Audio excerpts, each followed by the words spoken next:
पवित्र बाइबल का वचन पढ़े और सुने जाने पर प्रभु यीशु मसीह आपको और आपके परिवार को आशीष दे। पवित्र बाइबल 2 इतिहास की पुस्तक का 32 अध्याय वचन 1 से 33 यह कहता है।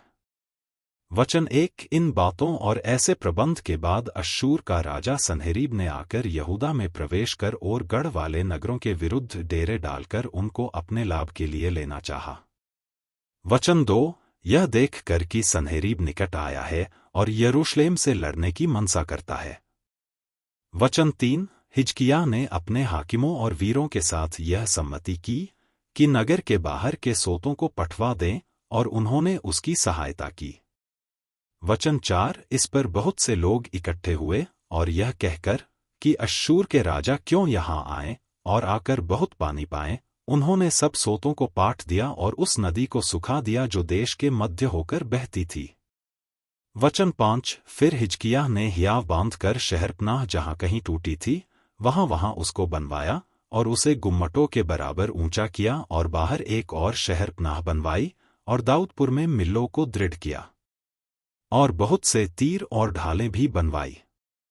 वचन 6 तब उसने प्रजा के ऊपर सेनापति नियुक्त किए और उनको नगर के फाटक के चौक में इकट्ठा किया और यह कहकर उनको धीरज दिया। वचन 7 कि हियाव बांधो और दृढ़ हो, तुम न तो अश्शूर के राजा से डरो और न उसके संग की सारी भीड़ से, और न तुम्हारा मन कच्चा हो, क्योंकि जो हमारे साथ है वह उसके संगियों से बड़ा है। वचन 8 अर्थात उसका सहारा तो मनुष्य ही है, परंतु हमारे साथ हमारी सहायता और हमारी ओर से युद्ध करने को हमारा परमेश्वर यहोवा है। इसलिए प्रजा के लोग यहूदा के राजा हिजकिय्याह की बातों पर भरोसा किए रहे। वचन 9 इसके बाद अश्शूर का राजा सन्हेरीब जो सारी सेना समेत लाकीश के सामने पड़ा था, उसने अपने कर्मचारियों को यरूशलेम में यहूदा के राजा हिजकिय्याह और उन सब यहूदियों से जो यरूशलेम में थे यूं कहने के लिए भेजा। वचन 10 कि अश्शूर का राजा सन्हेरीब कहता है कि तुम्हें किसका भरोसा है जिससे कि तुम घेरे हुए यरूशलेम में बैठे हो। वचन 11 क्या हिजकिय्याह तुमसे यह कहकर कि हमारा परमेश्वर यहोवा हमको अश्शूर के राजा के पंजे से बचाएगा तुम्हें नहीं भरमाता है कि तुमको भूखों प्यासों मारे। वचन 12 क्या उसी हिजकिय्याह ने उसके ऊंचे स्थान और वेदियां दूर करके यहूदा और यरूशलेम को आज्ञा नहीं दी कि तुम एक ही वेदी के सामने दंडवत करना और उसी पर धूप जलाना। वचन 13 क्या तुमको मालूम नहीं कि मैंने और मेरे पुरखाओं ने देश देश के सब लोगों से क्या क्या किया है? क्या उन देशों की जातियों के देवता किसी भी उपाय से अपने देश को मेरे हाथ से बचा सके? वचन 14 जितनी जातियों का मेरे पुरखाओं ने सत्यानाश किया है, उनके सब देवताओं में से ऐसा कौन था जो अपनी प्रजा को मेरे हाथ से बचा सका हो? फिर तुम्हारा देवता तुमको मेरे हाथ से कैसे बचा सकेगा? वचन 15 अब हिजकिय्याह तुमको इस रीति भुलाने अथवा बहकाने न पाए और तुम उसकी प्रतीति न करो, क्योंकि किसी जाति था राज्य का कोई देवता अपनी प्रजा को न तो मेरे हाथ से और न मेरे पुरखाओं के हाथ से बचा सका। यह निश्चय है कि तुम्हारा देवता तुमको मेरे हाथ से नहीं बचा सकेगा। वचन 16 इससे भी अधिक उसके कर्मचारियों ने यहोवा परमेश्वर की और उसके दास हिजकिय्याह की निंदा की। वचन 17 फिर उसने ऐसा एक पत्र भेजा जिसमें इस्राएल के परमेश्वर यहोवा की निंदा की थे बातें लिखी थीं कि जैसे देश देश की जातियों के देवताओं ने अपनी अपनी प्रजा को मेरे हाथ से नहीं बचाया, वैसे ही हिजकिय्याह का देवता भी अपनी प्रजा को मेरे हाथ से नहीं बचा सकेगा। वचन 18 और उन्होंने ऊंचे शब्द से उन यरूशलेमियों को जो शहरपनाह पर बैठे थे यहूदी बोली में पुकारा कि उनको डरा कर घबराहट में डाल दें जिससे नगर को ले ले। वचन 19 और उन्होंने यरूशलेम के परमेश्वर की ऐसी चर्चा की कि मानो पृथ्वी के देश देश के लोगों के देवताओं के बराबर हो जो मनुष्यों के बनाए हुए हैं। वचन 20 तब इन घटनाओं के कारण राजा हिजकिय्याह और आमोस के पुत्र यशायाह नबी दोनों ने प्रार्थना की और स्वर्ग की ओर दोहाई दी।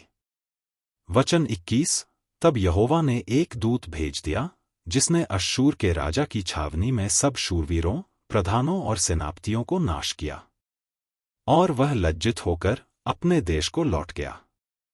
और जब वह अपने देवता के भवन में था, तब उसके निज पुत्रों ने वहीं उसे तलवार से मार डाला।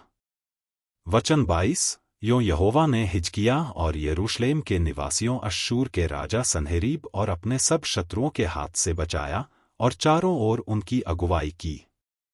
वचन 23। और बहुत लोग यरूशलेम को यहोवा के लिए भेंट और यहूदा के राजा हिजकिय्याह के लिए अनमोल वस्तुएं ले आने लगे, और उस समय से वह सब जातियों की दृष्टि में महान ठहरा।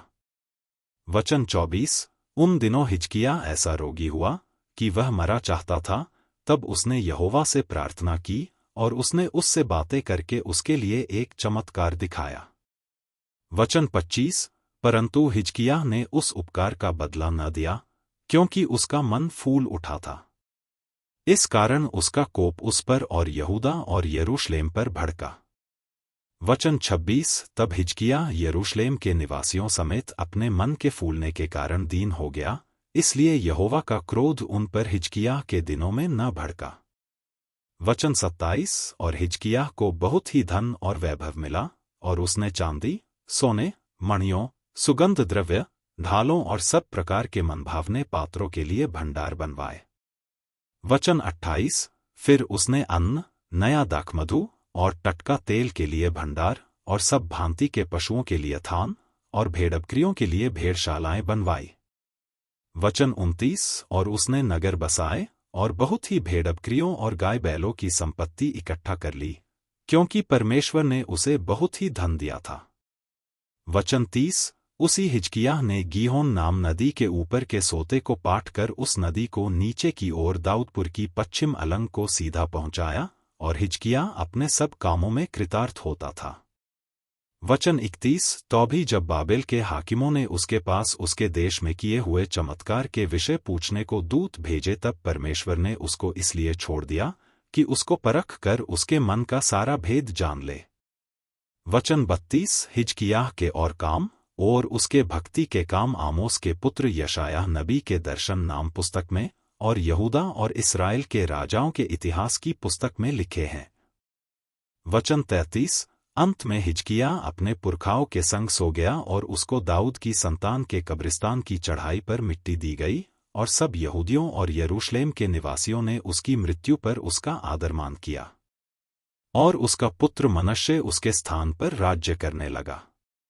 यदि आप विश्वास करते हैं तो यह वचन सभी विश्वासियों को भेजें, और इस चैनल को प्रभु यीशु मसीह के नाम से सब्सक्राइब करें और आशीष प्राप्त करें। धन्यवाद।